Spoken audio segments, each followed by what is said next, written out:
Melbourne is one of the funkiest cities in Australia. From its cool architecture to its robust art scene with hip cafes and music, Melbourne is often considered the cultural capital of Australia. Its narrow lanes covered in world-class street art hide beautiful cafes and beer gardens. With plenty of culture, activities, art exhibitions, and live music, you could easily spend over a week here and not get bored. Now, here are the things to do in Melbourne.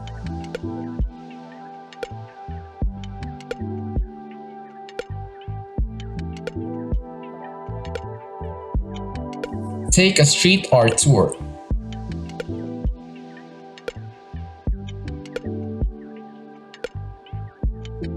Start your trip off with a street art tour.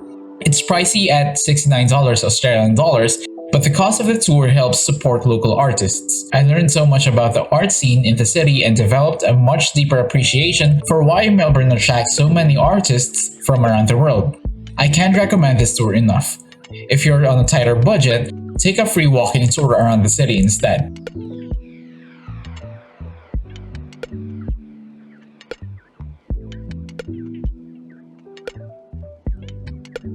Catch a Moonlight movie in the park.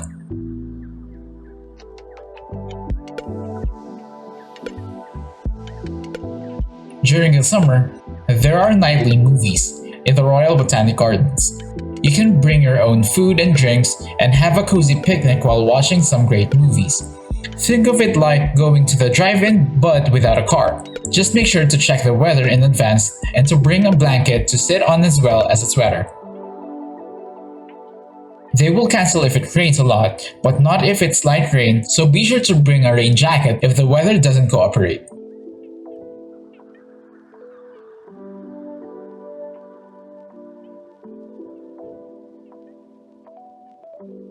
Wonder Queen Victoria Market.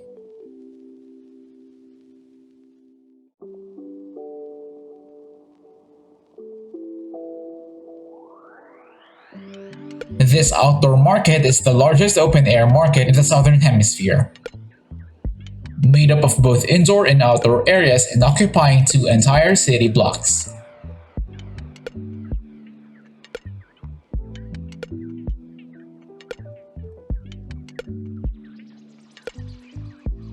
Visit the State Library of Victoria.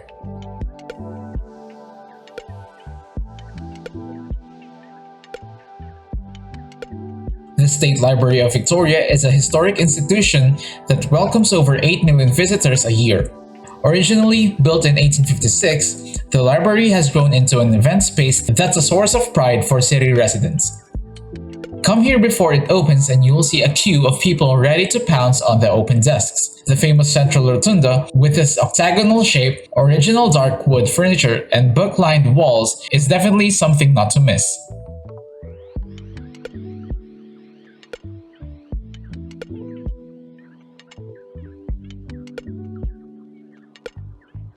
Take the City Circle Tram.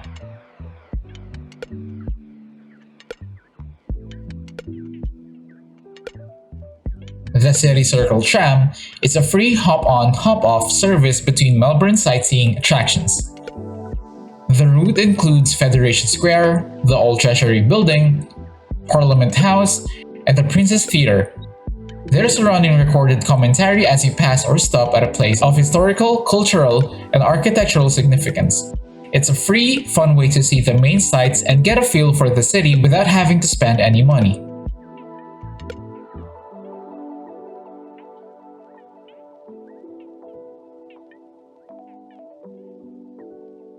Relax in Federation Square. Right along the route of the free City Circle train and across the street from Flanders Street Station lies Federation Square. Opened in 1968, this open square spans around 8 acres and serves up stellar people watching. I like to take lunch here and just watch the city go by. Below the square on the river are also a number of restaurants and outdoor bars. In the summer, there are often all kinds of different events here as well.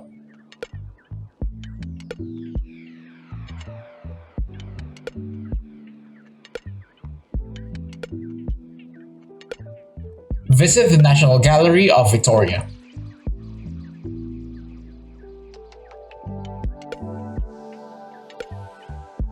Located in Federation Square, the National Gallery of Victoria is the largest, oldest, and most visited art museum in the country.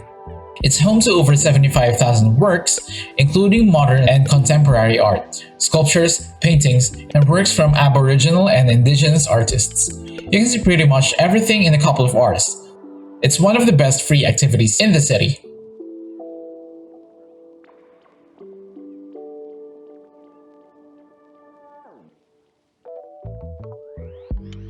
Wander the Royal Botanic Gardens.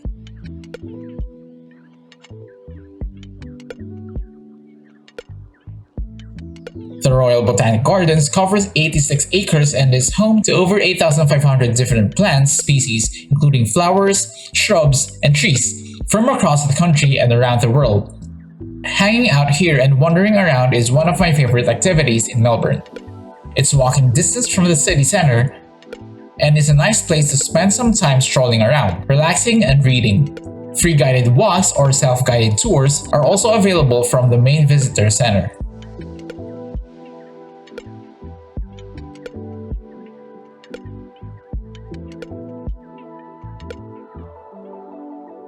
Admire Flanders Street Station.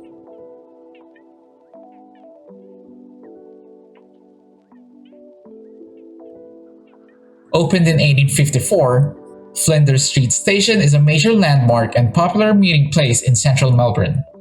The station features Victorian architecture and large clock faces. It was the busiest railway station in the world in the 1920s and is said to currently be the busiest suburban railway station in the Southern Hemisphere.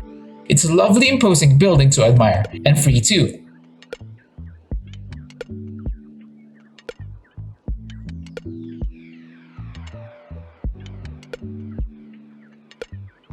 Enjoy the cafe scene.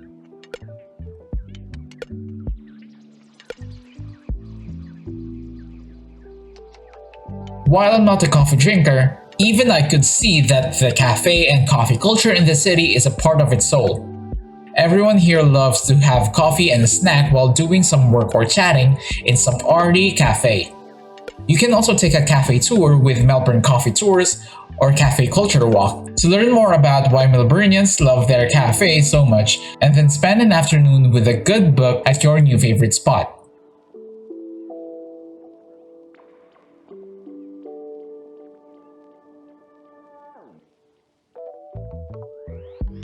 What other places do you want to go next? Comment down below, and also don't forget to share, like, and subscribe. And by the way, check out our channel for more videos like this. And as always, see you on the next video.